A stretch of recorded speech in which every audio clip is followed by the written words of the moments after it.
Okay, time to finish my script on This Is a Sword.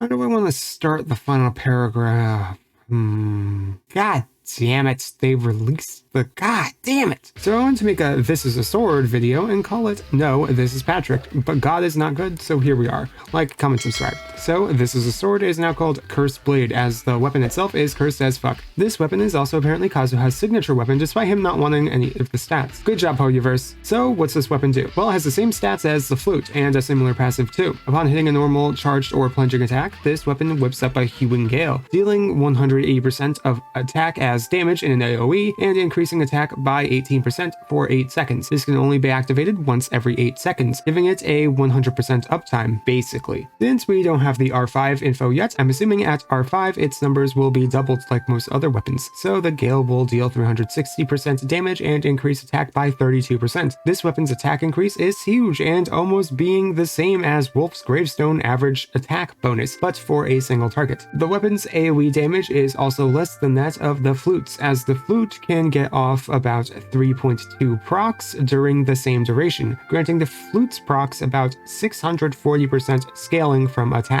Just like everything else Hoyoverse has released into the game as of late, this weapon is subpar in all categories. But before we talk about the plentiful amount of reasons as to why this weapon is garbage, let's talk about the situation it can be used. Emphasis on can. So the good things about this weapon is that it has a constant and pretty high attack bonus on it, allowing the player to build energy recharge for sands, as this is a good substitute for an attack percent one. This also means that it can be used for a high attack scaling character like Jean or Chi-Chi, or a character who works well with snapshotting buffs like Kaya, Ayaka, Ayato, and Kutshin. Okay, that's the positives, which were just neutral statements. Notice how Kazuha is not in this list. It's because he doesn't want attack almost at all. He wants elemental mastery and energy recharge most, not attack. The other issue is that this weapon is easily replaced. Let's take a look at each character I mentioned before. Instead of this weapon, the supports could and would want to run more supportive weapons like Favonius or Sacrificial Sword. So we have the main DPS options, and wait, is that a free-to-play Amanoma Kageyuchi? Oh gee whiz, hello you sexy cucumber. Era. Amanoma is stupid in the fact that it has high attack stats while also having the potential to almost fully recharge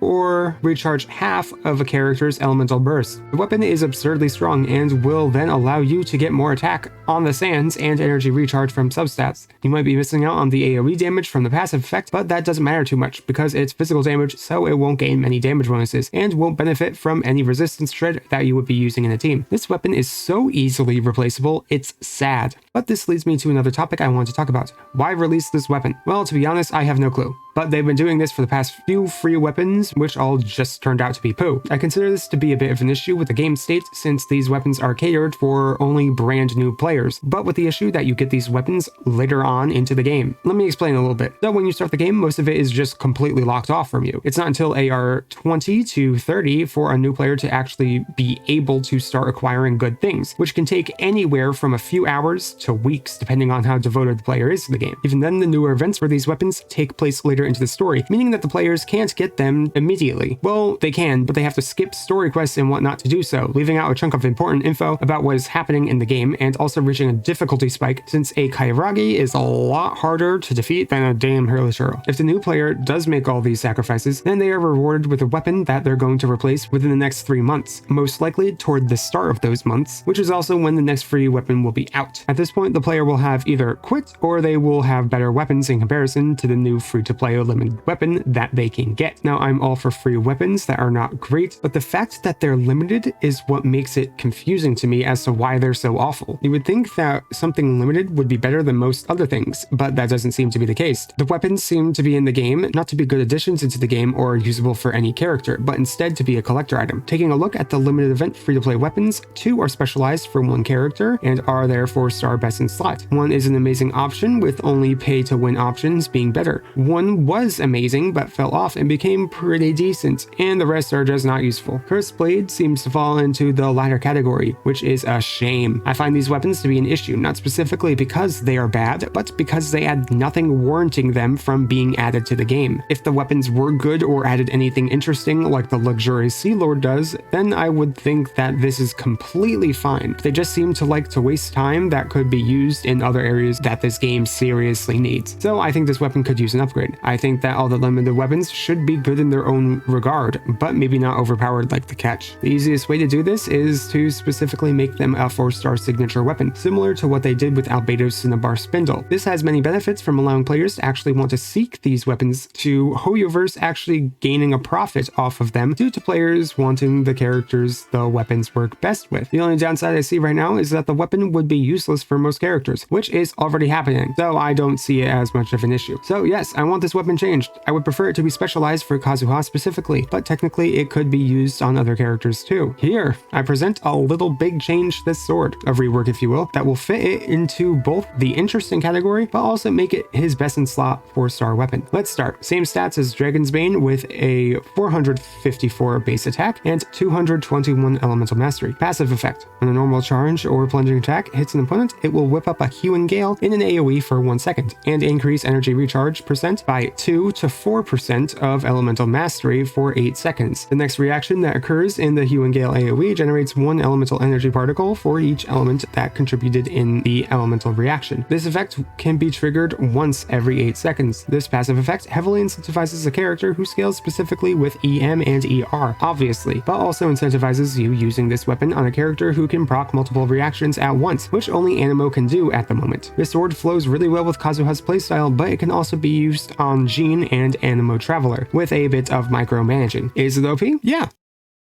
Whatever. Anyway, what do you guys think of the new weapon? Do you like it? Why? Tell me in the comments down below. Also, if you did enjoy the video, I hope you consider hitting that like button and that subscribe button too. But with that out of the way, I want to thank you all so much for watching. Bye bye!